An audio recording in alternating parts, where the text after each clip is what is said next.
দর্শক আপনাদেরকে আজকে এমন একটা খাবার তৈরি করা দেখাবো যেটা দেখলে একদমই অবাক হয়ে যাবেন। ভিডিওটা পুরোপুরি দেখতে থাকুন, কারণ এইরকম খাবার বানানোর দৃশ্য আপনারা আগে কখনো দেখেননি। বলতে পারেন একের মধ্যে পাঁচ, মানে একটা উপকরণ দিয়ে 5 রকম খাবার তৈরি করবে। চলুন দেখি কিভাবে তৈরি করছে। এগুলো হচ্ছে গম। গম সুন্দরভাবে ভিজিয়ে এখানে সুন্দরভাবে একদম চালন যাকে বলা হয় আঞ্চলিক ভাষায়, এটার উপরে রেখে দিল একটা বাস্কেট। তো রেখে তার উপরে একটা কাপড় দিয়েছে। এবার প্রতিদিন মানে প্রায় 3 দিন ধরে এখানে পানি দিচ্ছিল। দেখুন এই গমের কিন্তু চারা উঠতে শুরু করেছে। কি করা হবে এটা কিন্তু সিক্রেট ব্যাপার, পুরোপুরি দেখতে থাকুন ভিডিওটা। এখন রান্নার প্রসেসিংটা শুরু হলো। দেখতে পাচ্ছেন চুলাতে পানি গরম করতে দেওয়া হলো। এবার চাল নিয়ে এসেছে, বিরিয়ানির চাল। এগুলো ওই কয়ডার উপরে যে গরম পানি ওর মধ্যে দিয়ে ভাত তৈরি করা হচ্ছে। ভাত তৈরি করা হবার পর ওই যে গমের যে ছোট ছোট চারাগুলো উঠেছে, ওই চারাগুলো এখন তোলা হলো। এখান থেকে তুলে পানি দিয়ে পরিষ্কার করে এটাকে প্রথমে ওয়াশ করে নেওয়া হচ্ছে।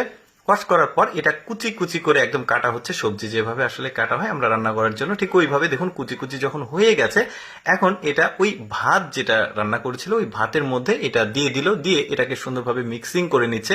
দেখুন বললাম না, খাবারটা কিন্তু একদমই সিক্রেট। শেষ পর্যন্ত দেখতে থাকুন, খুব মজা পাবেন, কারণ এরকম খাবার কিন্তু অনেকেই দেখেনি। যখন মিক্সিং হয়ে গেছে তারপরে কিছুটা জাল দিয়েছে, জাল দিয়ে এটাকে তুলে আরেকটা ডিশে নেওয়া হচ্ছে। নিয়ে এসে এই যে দেখতে পাচ্ছেন একটা সাদা কাপড় পাতলা, এই কাপড়ের মধ্যে এইগুলো রাখলো, ভাত এবং ওই যে গমের যে চারা